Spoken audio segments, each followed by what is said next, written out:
Welcome. It's the Suzette Speak Show. Today we're not on the radio, but we are live here on YouTube, Facebook, and LinkedIn. I want to welcome you. My name is Suzette Speaks.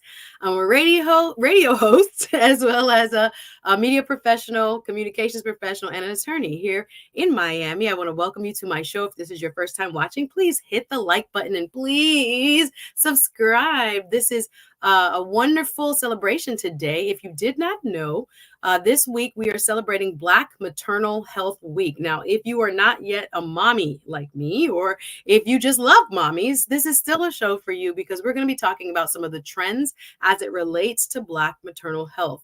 And of course, we've seen some headlines lately talking about how the mortality rate for Black women is a lot higher when it comes to pregnancy, and we want to know why and what we can do about it. I have an expert here with me today. She's going to be talking from hands-on experience. She is the founder of the Metro Mommy Agency, and she serves mothers throughout the South Florida region. And I want her to talk much more about her business. But without further ado, I want to welcome for the very first time to the Suzette Speak Show, Miss Esther McCANT. How are you, Esther? First of all, can I bring you onto the stage? Hi. Here we go. How you doing? I'm doing wonderful. Thank you, Suzette, for having me. It's an honor and it's a pleasure. I've watched you for so long, and I'm just honored to be here. So thank you for having me. I appreciate you, sis. And I think we have a short delay, but we're going to keep it moving. And again, thank you for your comments in the chat. If you have questions, hey, Vincent Morales, we see you. Welcome, welcome. And those watching Team Replay, don't forget to please hit the like button. With Esther, we're going to jump right in. It's Black Maternal Health Week. Yay, round of applause. Can you tell us what that is and why it was created? Yes. So Black Maternal Health Week was created by the amazing organization Black Mamas Matter Alliance. The Black Mamas Matter Alliance, they are a coalition of sorts of organizations that have decided to make sure that this issue stays on the forefront. It's not a new issue. It's something that we've been dealing with for decades now. And so they are advancing what we call Black maternal health through making sure that the health and the rights and the justice that is due to these mamas actually happens throughout our entire country. So it's like a national network that was created, and they are focused on reproductive justice, making sure that there are multidisciplinary professionals who are providing expertise across the entire maternal and reproductive health spectrums. And we do this because without this kind of like collaboration and connection, it would have been really challenging to face the stats that we're dealing with today. And so they existed to help change policy. They are behind a lot of the work, behind the policy work that's happening here locally and even globally as well, to help cultivate research. I've met some amazing researchers through their conference that's actually happening again this year in September. And they're here to shift the culture and make sure that we're advancing care for all Black mamas. So if you go on their site, blackmamasmatter.org, you can learn more about Black Maternal Health Week and why it was initiated and created. I'm just happy that it exists. Thank you so much for bringing us up to speed, because I think some people may not even know, and that's not a bad thing. We want to bring awareness. That's one of the reasons I invited you on, because you were telling me about it. I was like, what? There's a bunch of events with Black Maternal Health Week. Well, let's tell the people about it. So you've been busy this week. Tell me some of the events that you've had the pleasure of participating in. Yes.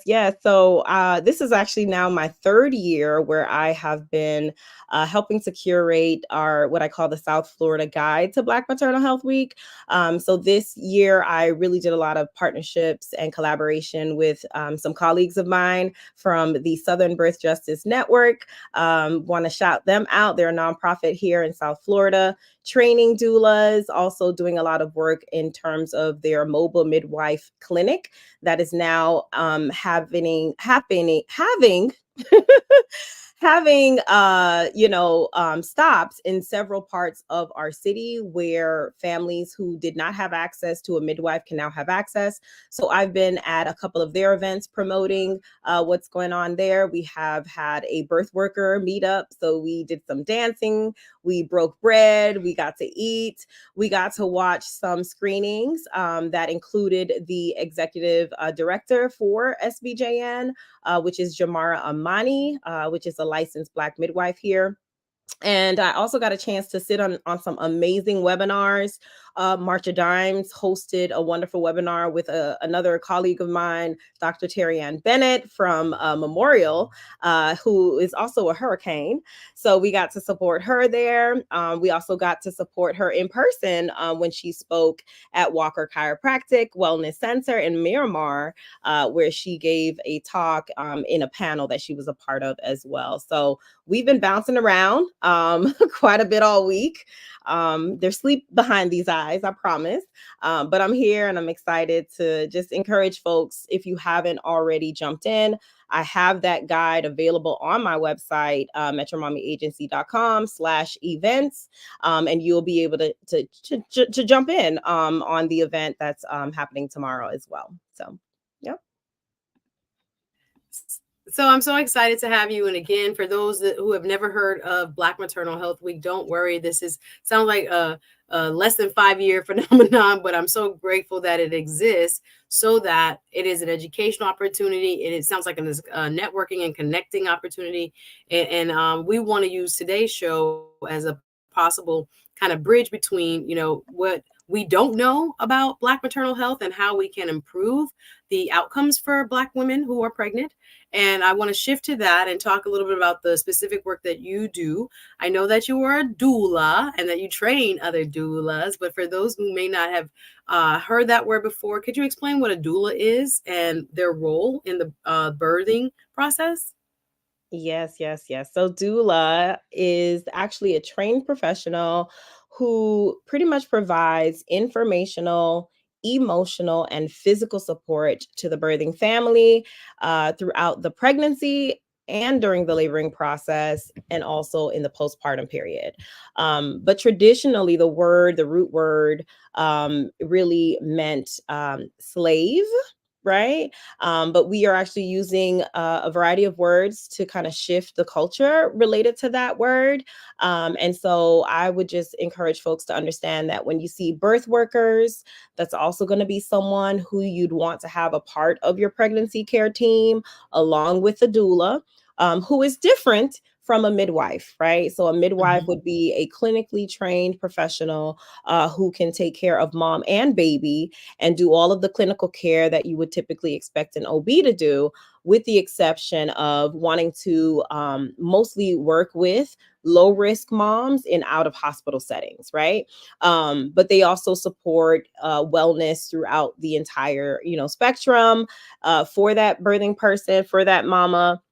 And they are also able to work with high risk families as well. So that's the main thing you need to know about doulas. And what that looks like on the ground is the second someone knows that they're expecting, right? My expectation, because we take on clients on a rolling basis, my expectation is that we're the first people that they should call, right? Yeah. That call is made, and then we are able to connect them and maybe listen in on what some of the red flags might be.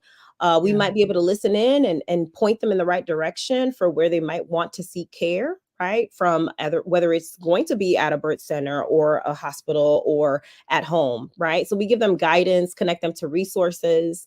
And then throughout their care, we're providing prenatal support. So we conduct prenatal visits in their homes, sometimes on Zoom as well, telehealth, right?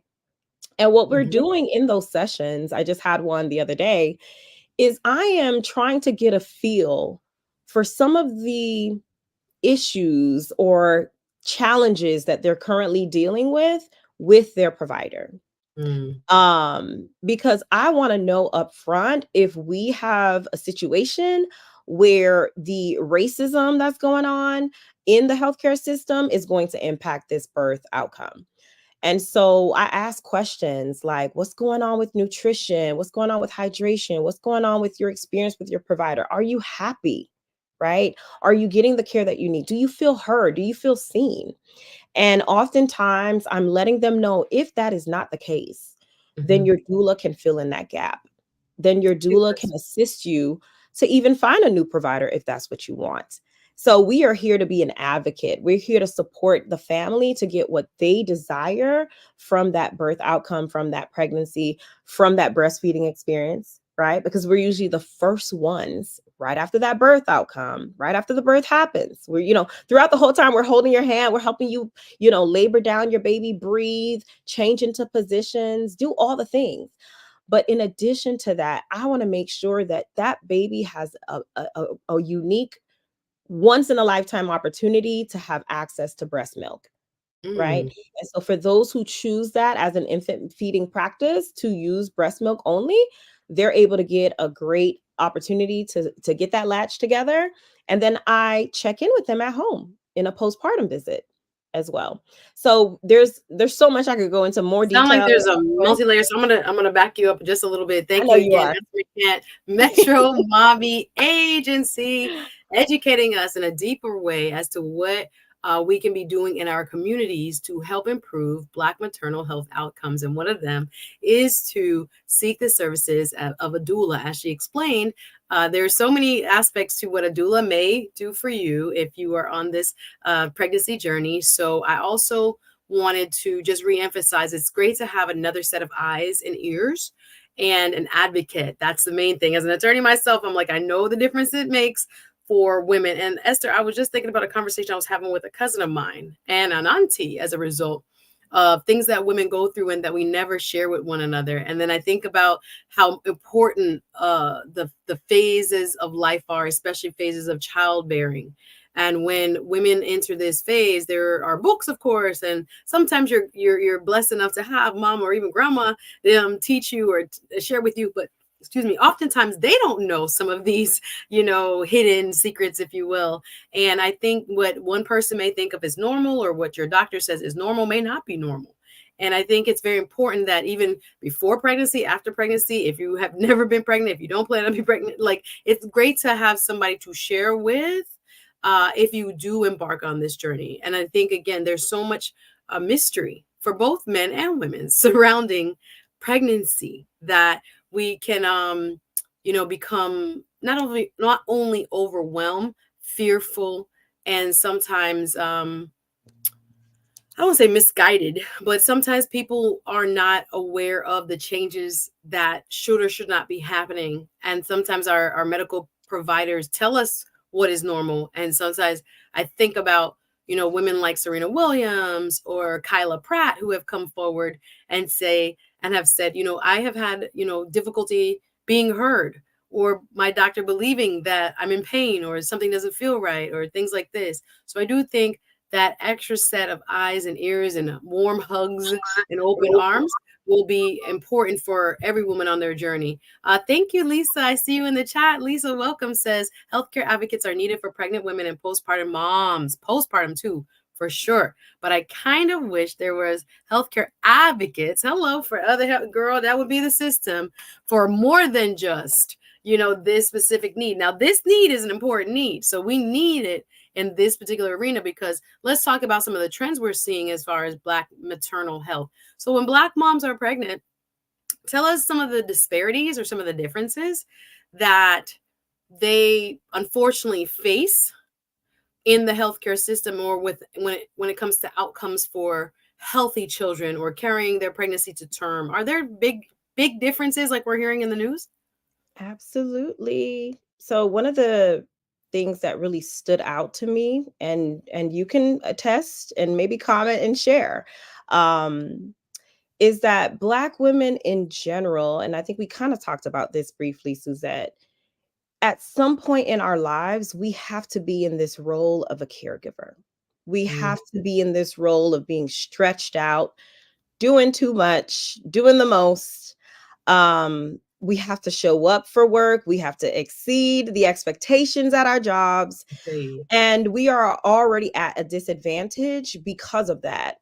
And the stress has been kind of like the main link when we look at all the data and we connect everything. Stress from not having enough, stress from not being in neighborhoods that are conducive for us to live a healthy lifestyle, stress from not being paid enough, right?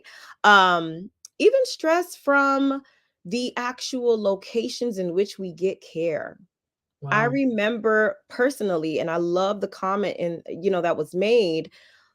If I were not a doula already when I had to be a caregiver for my parents, I would not have been the advocate that I was for them. Wow. They would have definitely fell through the cracks a whole lot sooner. And so we know it's a structural issue, it's a systemic issue that pervades throughout, right? One of the things I didn't share with you, but I should have, was I actually spent some time this week speaking to providers in a healthcare system here in Miami. Mm, And when I tell you it is so necessary, yeah. because if we have providers who don't know what doulas do, if we have providers who don't know that this system is broken and something needs to happen now, then we will continue to have the systems operate the way that they're operating. And so that's what I have found, is that the systems are broken. People fall through the cracks. Right now, we had a situation with Medicaid where folks had to get redetermined to be able to have access to it. People fell through the cracks there. They need to maybe submit information and they're not getting through. And so I know these things are happening because I actually facilitate conversations on a monthly basis with stakeholders, with shareholders, with folks who are interested in improving maternal child health here in Miami-Dade Yeah. through the Jasmine Project, which is a organization that works to provide wraparound services for families living in those zip codes that have the highest rates of infant mortality here. So we're Wow. talking our Miami Gardens, our Yeah. Opelika, North Miami Beach, North Miami, unincorporated Dade. These areas have some of the highest infant mortality rates. And we talk And about in the United States of America, in the where United there States, are larger disparities in infant mortality in, and if you're not from down here, these are the most predominantly African American, and sometimes depending on the zip code, the most economically challenged areas of our county. mhm, So it can really take its toll. Like, we don't think about all the things that lead up to higher rates of infant mortality, but mhm, food deserts and other access to resources, early interventions, early healthcare visits. Some people don't get to go to the doctor as often as others, et cetera, et cetera. As you're mhm. talking about how Medicaid, you had to re-sign up for certain things if you use that program. So Yeah, yeah, we're talking about the impacts that we have in a lot of ways. It is Black women that, and then again, let's talk about this, because is it true that Black women, even when they are of a middle class or upper middle class socioeconomic background, do we see differences in how they're treated even still within the healthcare system?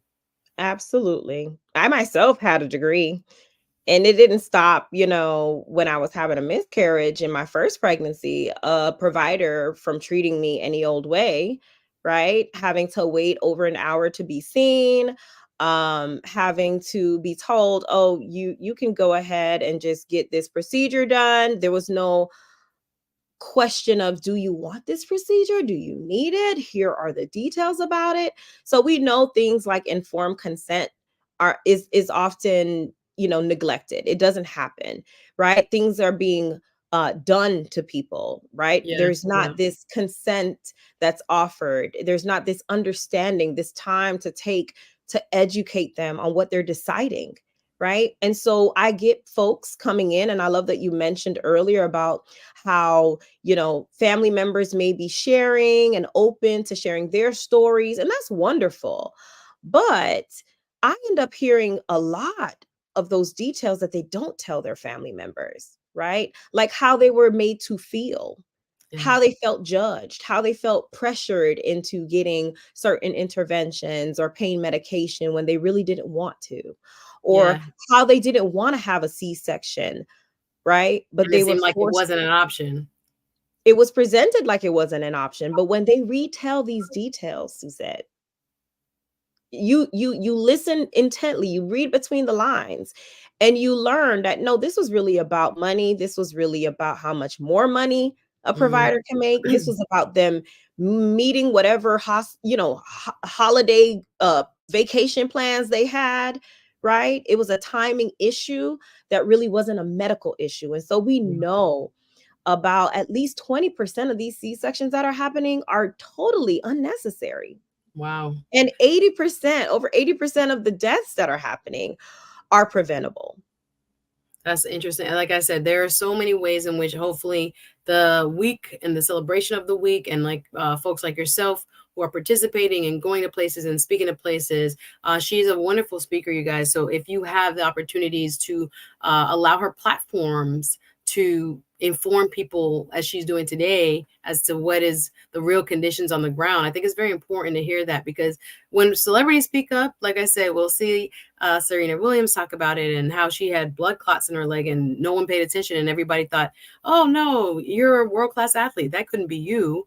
And how it nearly took her out and took her life. Like, those are stories that everyday people also experience, regardless of socioeconomics, but specifically among Black women. We are seeing this unfortunate trend where we are less believed in medical settings. Mhm. And again, if you don't have an advocate like a doula or someone that can speak up on your behalf when you are feeling your most vulnerable about to have a child or along that journey, we need to do more, especially training up for medical professionals, I think. And again, there are people like Esther and others that she helps train, doulas and other professionals that can stand in the gap for you when you are in this again, vulnerable position where it seems as if, the doctor knows best and there's no chance for you to make any kind of decisions. It's like the decisions are being made for you, and those are not always the most um, healthy in terms of the outcomes, because we know that there are more Black women that are dying of childbirth in the United States than our counterparts. And that has to do, again, with some implicit bias in the medical profession for sure. But we're not seen the same and listen to the same. And I hope this is hitting home. We got a lot of comments. I'm going to read a few comments. Mhm. Lisa, thank you so much. Says, I remember hearing about this trend in maternity health, trend in maternity health care outcomes about a decade ago. And it goes across all economic levels of Black women for sure. Lana L, what's up, girl? She says, hey, just Lee and Faraji show. Guess what? Esther will be on tomorrow when myself and Faraji are on Roland Martin's channel. We are on every Wednesday, 3 to 5 on the Roland Martin YouTube network, whether you catch it on Facebook, YouTube, any of his apps. But Esther will be a special guest talking about Black Maternal Health Week tomorrow. So Lana L, shout out to you. Thank you for coming over and saying hi. Hi, Hit Talk TV. Hey, says, love the content as always. Thank you so much. I appreciate you being here. Lisa has a couple more comments. Says, I just saw a post on Facebook about a nurse going viral on TikTok for being racist. Wow. Towards Beyonce's country album. People like her in the healthcare system is a huge part of the problem. Thank you, Lisa. Lisa also adds, there was a case of a baby dying during childbirth. Yes, I saw this. I think this was in Georgia, if I'm not mistaken. Internal decapitation, and the doctor in the hospital conspired to lie to the family. The funeral home that alerted the authority was the funeral home that alerted the authorities. Yes, this was a horrific case. And I just think, again, we have had, and it's so weird because we need medical intervention sometimes, or excuse me, in this kind of scenario that Lisa just brought up. Of course, that was something that was very egregious in terms of the medical, so-called medical care that was rendered. Mhm. So I don't know, how is it best that we set the tone for our relationships with our medical providers and caregivers so that we feel a little bit more seen and heard, or I don't know if it's the right word is to command respect from them, because obviously they should respect you as the patient anyway, but Mhm. clearly there are ways in which, we can hear stories just in our own families and among our own friends of how devastating so-called, medical errors and mistakes can be. How do we Mhm. set this tone, Esther, when it comes to establishing a boundary, I guess, with medical teams that we are going to seek out? Yeah. Ooh, you said one of my favorite words, boundaries. Mm, So I think to be able to set the tone appropriately, you need to identify your boundaries, right? You need to know that when you're sitting in that room and you feel rushed, that is a real feeling, right? Mhm. And it could be actually happening because of real evidence that's being presented to you, right? And so you need to learn to read that as such. Don't doubt yourself. I'm very much so someone who's led by my instincts, but also my intellect. So I am going to ask questions. I'm going to be inquisitive. I'm going to ask questions even if it feels like you are in a rush, Yeah. because I need to know these answers to put myself at ease. That's the boundary that I've set within for myself, is to Yeah. know that whoever is going to operate and be a part of my birth story understands what I need to happen and understands that how I feel matters, right? And I said it Sis, that already should go before. for every part of our life. This goes for me, even when it comes to stuff like event planning and stuff. I'm like, my spirit don't feel right. It's no need to keep it moving. Like at this point, when it comes to friendships, the guys and gals, every part of our lives, we have to Yeah. listen to that inner spirit. And then sometimes, economically speaking, we may not have a choice of doctor. We may not have a choice of hospital, and it's a luxury, honestly, for folks who have that ability. But when you are feeling that kind of little voice inside that's saying, this, I don't like how that lady talked to me. I'm not sure if that lady just moved my chart from here to there. And we know, because we've talked about it even on the Roland Martin program, Lana L knows, we'll talk about how, there have been studies that Black people dress up more to go to the doctor so that they can earn that type of respect that they're not normally getting when they are in front of a medical professional, and that they can be, it's like respectability kind of politics. Like, let me just dress up a little bit more so this person humanizes me and sees me as someone worthy of respect or worthy of the best health outcomes, really. And so we are dealing kind of like this two-edged sword. We're again more prone to uh, receiving care that is not necessarily the best for us, or being dismissed in a way that will endanger us as moms to be, and possibly our offspring, our children. Tell me more about what you're doing in your company, Metro Mommy Agency, because I think I want to pivot a little bit more to solutions, because we know that there's a serious health disparity. There have been subcommittees in Congress. I went to the CBC weekend, Congressional Black Caucus weekend, and I learned a lot from, I think it was Spike Lee's wife, who had done a wonderful documentary and interviewed these men whose wives who were otherwise healthy, who should not have passed away because of childbirth, young, healthy Black women, but because they did not get the care that they deserved. Unfortunately, here we have, men without their husbands, children without their moms. It's horrific, and it shouldn't be happening here in the United States. So I want to present a little bit more about what you do and how you serve the mommy and mommy to be community, so that women know what resources are out there if they choose to seek them out. Absolutely. So there's a few things that we do at Metro Mommy Agency since 2015. We have been really adamant about making sure that families that come to us get directed to the resources that they need. But oftentimes they don't know what they don't know, right? And so we put a big emphasis on education. So I assume, just fresh out of the gate, that even if this is a first time, second time, third time mom, fourth time mom, because I have those too, coming for the first time to receive doula services, that they did not receive any childbirth education. Or at least, in my opinion, it wasn't to the standard or to the Mm, par in which we can achieve the birth that we want, right? Because the facts are, folks come to us because they were not satisfied with their first experience, right? Or they are terrified of their first experience. And mm, so initially, the way to address that is to address the fear with education. So we definitely educate them on even the resources they might need to surround themselves with so that they can have a successful adjustment into parenthood, but also making sure they know what to do. How do we play this out, right? If we're going to spend time and want to make sure we have a good time on our vacation, we might hire like a tour guide, right? If we want someone to help assist us with some legal matters, we might hire Suzette, right? Like, we need lawyers. We need folks who understand the space. We understand the environment in which people are birthing with, within, so that we can guide them throughout that process. I know all the protocols. I know how hospitals operate. I know how nurses operate. So let's make sure you know how they operate too, so that you can have the best outcome. The other thing we do is make sure that the partners or the caregivers or whoever is within that village is included in that learning, right? Because it doesn't make sense that the mother learns how to breastfeed and then we have a partner who is clueless about the process. How will that partner best support that mother? How will that partner remind the mother, right, to reach out to a lactation specialist or a professional to get help with breastfeeding?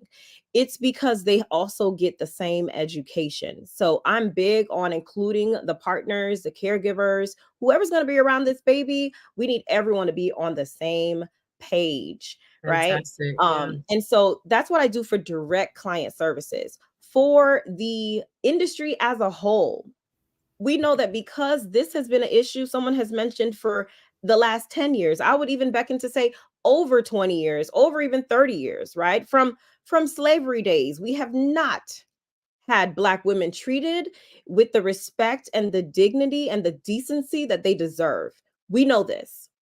And so from the start, that means that this is a problem that's going to take a while to fix. And so my approach now is to focus on building more of a doula workforce to address the problem. Because I can Fantastic. tell you now, doulas are people who are just like me and you. They're passionate about this. They want to do something. They feel this burning inside. They feel a calling. They might have someone who, down in their ancestry, they have midwives, they have, women who were with women during birth, Yeah. and they want to support. And Yeah. if that is someone who's maybe even listening and watching, we're here training doulas right Yeah. here in South Florida. We have a virtual training coming up. It's actually sponsored by the March of Dimes coming up. We also have done trainings with SBJN through some wonderful, wonderful grant funds from the Health Foundation of South Florida because we have a collaborative now. So we're literally training in the next 3 years, 75 doulas plus another 12, because we need a workforce that is resilient. We need a workforce that is passionate, that wants to stick around for the long haul to address this persistent issue when it pertains to Black maternal health. And so I through love it. mentorship, that's Right. what So I'm doing. creating the workforce that will help create the change because Lisa, thank you. Great question. Hey, Damon. Good to see you, Pastor Damon. Lisa said, are your services covered by insurance? What is that? Yes, no, Yeah. maybe? So doula services in Florida, and you might need to check your state wherever you're joining us in Okay. from Yep. Yep. to confirm. But in Florida, there are managed care organizations or healthcare plans that will cover it. Not all commercial plans will cover it. Most of them do not, unfortunately. Mm-hmm. That doesn't stop someone from still coming to, seek out services. We do take folks on a sliding scale. We have paid clients, out-of-pocket clients. And more recently, I'm actually part of a Black maternal health fund through Sister Song, where we will be having access to funds for scholarships for those families who are in need. But there are specific, eligibility criteria. But we're But I happy love to it. do what we can to So support check families. your insurer. Thank you. And then there are other ways and perhaps even other sources for funding if you can afford this. Mhm. So check with her website, MetroMommyAgency.com. And again, I dropped a guide in the chat for those of you watching on Facebook and YouTube, so you can check out what else is going on and what other resources are available. We'll definitely enjoying the conversation here. Hey, guys in the chat, thank you so very much for being here. And if you're team replay, hit the like button. I wanted you to talk a little bit about, it's almost like a return and reinvention of the wheel, because there used to be a lot of midwifery. And I remember my mom got trained as a nurse coming from Jamaica. She went first to Scotland, and a bunch of her, what they called them, her classes of nurses, they called them batches of nurses, so they became batchmates, went to England and Ireland and Scotland and trained, and then off places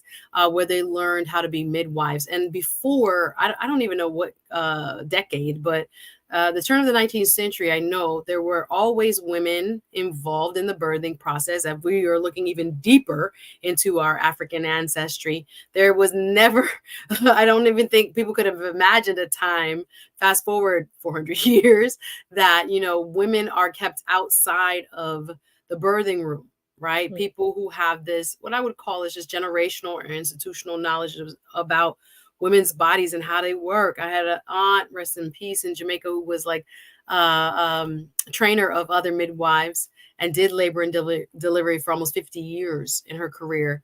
And but I look at some of the history. Can you explain what happened in the medical field that pushed women, specifically midwives, out of the labor and delivery rooms, and the thinking, I think, that, I guess, devalued the role that they played? And are we really seeing progress in the acceptance in medical circles of doulas and midwives again? Or are these kind of like, if you want to go outside of the medical establishment, you do the doula thing, or you go to the the natural birthing place? Or is that really like frowned upon by, do you think, established and traditional medical servants? Do you think it's tell me a little bit about that history? I don't know if you know about that history, but I'm thinking about how we got here in the first place. It's like we're going back to where it was to begin with. Right. And I think it's great that you're asking that question, right? We have to, what is the Sankofa, right? We have to, look back in order to know where we're headed in the future. And so two things I will say here. One of my colleagues, Jamara Amani, can't say her name enough, is an amazing resource.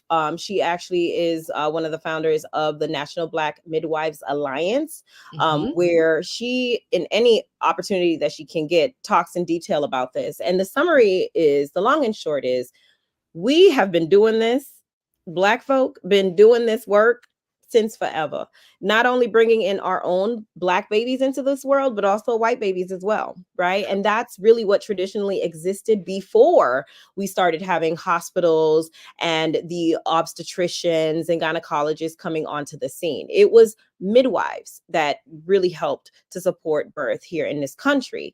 And so she does a great job of letting us know, even in Florida especially, we had a lot of midwives, thousands of midwives here, Black midwives, that were available to be able to support families. Now, what happened was, with the work of, capitalism and all different things, and racism, Modern medicine. there were campaigns that were done to kind of discredit the work of Black midwives, campaigns and propaganda that would say that they were dirty, they weren't clean, they weren't hygienic, and that, you should get care from your OBs. Now, will I sit here and say that you should only get care from a midwife? I can't determine that for you, right? But we know from the research that when midwives are included in the care, we actually get better outcomes, right? Yeah. Black women actually don't die as much.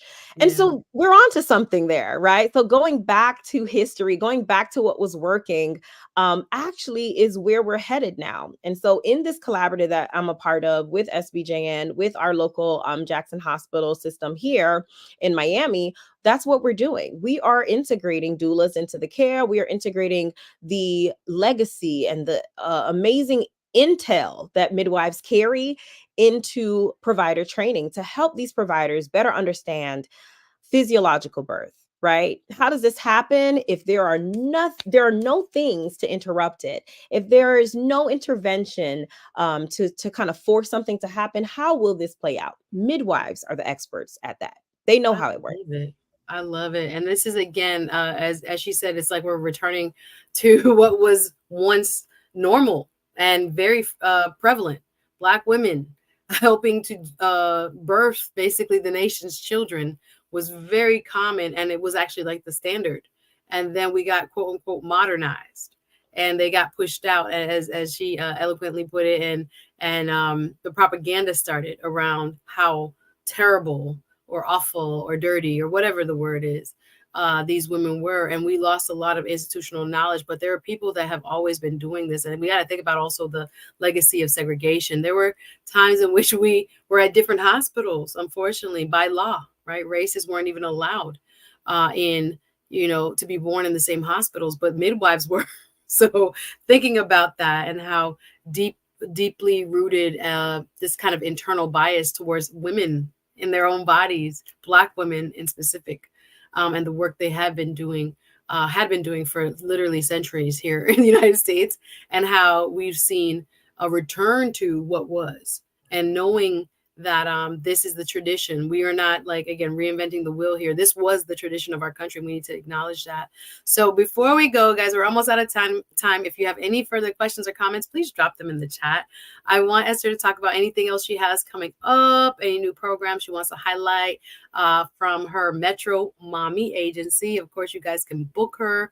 Please look her up and seek her out. And again, I'm just grateful that she's doing the work of training other doulas and making sure we have an army, little by little, of women who understand the birthing process and are there as advocates for other women. Because again, it's scary to hear, if I get pregnant, if you get pregnant, that our outcomes are far worse when it comes to maternal health and unfortunately the life of the child. So please, if you have anything else you want to highlight, things that you got going on, and how can people find you? Absolutely. Yes. So a couple of things I do want to share. It was a lot shared today, and you probably have seen a lot in terms of the negative side. On the other side of our very high C-section rates, right? 33% or more, sometimes even 50, 60% or more in certain areas and hospitals. On the other side of that, there are people, women, birthing people who are giving birth and doing it the way that they would like and the way that they desire with the positive outcomes that they want. So I just want to share that and shift our mindsets to what is possible. And I'm all about figuring out a way to bring back joy into this experience. I've had 4 births of my own, beautiful experiences. And so I'm very interested in now making some time to capture the story. So we have a storytelling campaign that we are going to be initiating and starting up, capturing stories. We've already started with Story Corps, capturing the stories of some of our doula mentees, but we're looking to capture the stories of those who've had positive birth experiences and also positive experiences with doulas. So if that's you, please feel free to reach out to me as well. The other thing I wanted to mention is Metro Mommy Agency is a for-profit. However, we have a nonprofit heart, and we also currently have a fiscal sponsor. And so you're able to donate and offer any contribution that you'd like to join us in this effort, because Black Maternal Health Week is just a week, but we are on this mission all year long. This is our fight. This is where we're always going to hang out. This is the only thing I ever want to do moving forward. And I would just really encourage you to play a role in joining us with that. When you make contributions, you're able to cover the cost for families to get the work done. You're able to cover the cost for me to keep hitting the paint, right? To You need to tackle support. these You need to bigger support. systemic issues. You know what I mean? Yes, I'm It's a lot of grateful. meetings outside of just talking to clients. It's meetings to, you know, change mindsets and change the culture, the birthing culture in this area. But our work also spans nationally as well. We partner with Meet May or Health May Health Inc. To make sure that we are increasing the accessibility of doulas locally as well. And so we just encourage you to find us. I am I Can Doula on IG, and you can also find me on Facebook as well. You can search I If you Can want to Doula. be trained up, Yeah. go to her classes. That's another way you can help in this outcome. Guys, we're almost done, and we got 2 last questions real quick. So any other, okay, so she just talked about this. Are there any other online resources she can recommend? Yes. She has a whole page, you guys. Metro Mommy Agency. It's in the title of the videos as well. But any other things you want to mention that you didn't mention just yet? Yeah, so I have Meet May also. On my IG, you'll see I have a link tree that will take you to a lot of my links as well. But Meet May, I teach a free childbirth education class every single month for Meet May. And I just taught one last week, so the next one is coming around in May. So if all you have to do is sign up there, and you'll have free access to that class. It's called Birthing with Confidence. And so I just encourage you to check us out there too. All right. So I'm dropping the Meet May link. And the final question goes to Scam Likely Show. Scam Likely said, are there any, let's read it, resources to learn about children born with defects due to drug use? Anything with regards to this specific question? Yeah, so that is a very important question. So usually in your local area, the health department does a really good job of tracking these issues. Oftentimes these children need a lot of medical attention. And so usually the health department would be able to point you in the right direction. I know that local universities, for example, has a program. Their Department of Pediatrics has a program that helps with this. We have Healthy Start, which is also a wraparound service program that also can support families with children with defects and substance abuse issues. And then also for those who are local or in whatever neighborhood you're Yeah, in, South Florida. Yep. you probably have a federally qualified healthcare center or a clinic of some sort, behavioral health kind of clinic that can offer support for that family, for that parent, right? Who Yeah. will likely need that support. So I definitely encourage you to reach out. I partner with several of them here in South Florida and also some in Broward as well. So there's definitely hope, guys. If you were looking to become pregnant, as she said, we're emphasizing the issue, right? But there are a lot of success stories. We shouldn't be afraid. I was like, God, it's like a narrative that is making Black women afraid to have babies. We've had babies literally from the beginning of time, as mankind began with us. So we have to really be conscientious of what all of this information is doing to us and how we're internalizing it and what is it doing to our thinking about getting pregnant, having families, etc. We got to be very woke, if you will, and aware of how it's impacting us and what we are choosing to do, either consciously or subconsciously, with our lives and with our families. I really want to thank you guys for watching. Thank you so much, Esther McCant. Again, join us tomorrow. We'll be live on the Roland Martin Network with Faraji Muhammad at 4-ish. I think she's either 4:30. But tomorrow, make sure you hit the like button too, guys, on your way out. But she'll be on there, and I'll be always on Wednesdays on the Roland Martin Network, 3 to 5 p.m. on the Faraji Muhammad Show. So it's been a pleasure. Thank you for coming by. Check her out again, guys, at the Metro Mommy Agency.com. Go to her. I Can Doula is where you'll find her on Instagram. I follow her all the time. She's teaching me more and more about this process. And she has a link tree, basically all of her websites and resources and things that you can think about. Even if you're not here, you can be trained by her as a doula virtually. And again, listen, we have to do something, right? As a part of the community here and across the United States, across the world. If you're interested in helping with Black maternal health and increasing the outcomes and improving, the outcomes, she's a wonderful resource. And you can find her on all platforms. I appreciate your time, sis. Thanks for coming through. Everybody hit the like button on your way out. I'll see you soon. Thank you. Esther. And if you guys are in South Florida, y'all know I started on the radio show. Hit the like button, please. Radio show live on an FM dial, guys. I'm on South Florida's 24/7 Caribbean American radio show. So guess what? I'll be there Thursday and Friday. Radio station. That's on my radio show. Radio station every Thursday and Friday from 1 p.m. to 2 p.m. If you're in Miami, it's 94.9 FM called Voice of the Caribbean. If you're in North Lauderdale, North Miami, Hollywood, 102.3 FM. And for Lauderdale, there we go, is 102.1. There's also information in the description where else you can listen to it. Port St. Lucie, Vero Beach, Palm Beach, Stewart, going all the way up to Orlando. It's called Voice of the Caribbean, I Radio. It's talk show, midday chick kind of stuff on the FM dial here in South Florida. But it's been a wonderful ride so far. Just launched in April. And I'll be talking to actually another expert Thursday on Black maternal health. And she'll be coming through. And then Friday, we're going to be talking with a pharmacist about Ozempic, the truth about Ozempic is what I'm calling that show. And I'll be putting up the stream for it, so you can catch it both if you're listening here locally, or you can also catch it here on YouTube. But I appreciate y'all. Hopefully I'll get remonetized pretty soon. They put me back in terms of my watch hours. I'm back to like 1,000. I have to get 1,000 more watch hours to get remonetized, y'all. So the work begins. But I appreciate you guys watching. Thanks for the love. Thanks for liking, commenting, and sharing. Shout out to Dr. Thunder. Thank you so much. Shout out to Damon. Pastor Blissett, thank you so much. Hit Talk TV. I see everybody. Thank you very much. I appreciate your support. And, we're going to just keep pushing forward. All right. Got to go. See you guys. Oh, if you're, I'm going to be doing a political panel tonight for Phi Beta Sigma Fraternity Incorporated.